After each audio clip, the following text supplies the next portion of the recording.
सीमा जब पाकिस्तान में थी, उसका तलाक हुआ, उसके बाद वो अपने पिता के यहाँ आई।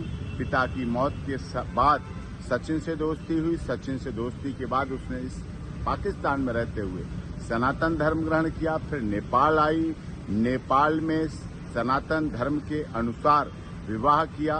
विवाह के बाद फिर पाकिस्तान गई, बच्चों को लेके नेपाल के रास्ते भारत आई। भारत में आकर फिर लीगली कन्वर्जन किया, हिंदू धर्म ग्रहण किया, जिसका हिंदू धर्म लीगल कन्वर्जन सर्टिफिकेट के आधार पर। उसके बाद पूरे रीति रिवाज परंपरा के साथ सप्तपदी फेरों के साथ विवाह हुआ। दूसरे वर्ष में जब उसने प्रवेश किया, विवाह के बाद से गर्भधारण हुआ भारत में। गर्भाधान के बाद बेटी का जन्म हुआ, जिसका सब देश की दुनिया की सहमति से भारती मीना नाम रखा गया। एलियस उसका घर में नाम रखा गया मीरा रह गई। अब इसके बाद सारी प्रक्रिया एटीएस लगातार पहले से अब में और कर रही। एटीएस जांच एजेंसी सारी कर रही है। पुलिस की निगरानी अब भी पहले भी शुरू से अब तक है। उत्तर प्रदेश पुलिस माननीय न्यायालय के आदेश पर सीमा सचिन मीना के घर, अपने पति के घर ससुराल में रह रही है, जो कि भारत में जन्म लिया, भारत का रहने वाला भारतीय है। देश के महामहिम राष्ट्रपति जी के यहाँ उसकी याचिका लंबित है। सारे ओरिजिनल डॉक्यूमेंट जो पाकिस्तान से लाई थी सब सीमा के एटीएस के पास है, जांच कर रही है।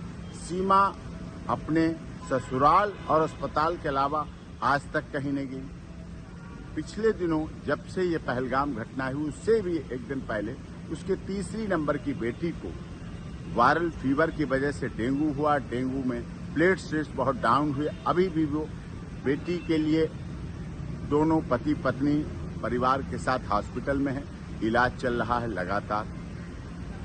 नवजात बच्ची उनके साथ है, भारत में बेटी। उसका सर्टिफिकेट उत्तर प्रदेश की माननीय सरकार ने जारी कर रखा है, बर्थ सर्टिफिकेट, और उसके आधार पर है, भारत में रह रही है।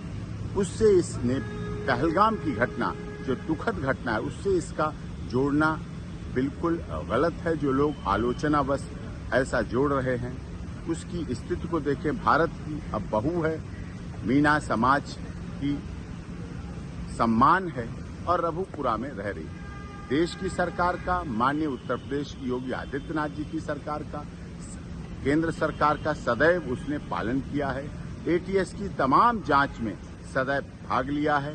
पूरी जांच प्रक्रिया चल रही है, चली है। उसमें कहीं कोई उसको गलत और उस तरह से कुछ भी अब तक कोई कुछ नहीं मिले हैं। इसलिए उसके साथ उस घटना से न जोड़कर उसके साथ सिंपैथेटिक, जियो और जीने दो, हमदर्दी, मानवतावादी, मानवाधिकारों की रक्षा करने की बात होनी चाहिए और इस पर अमल होना चाहिए।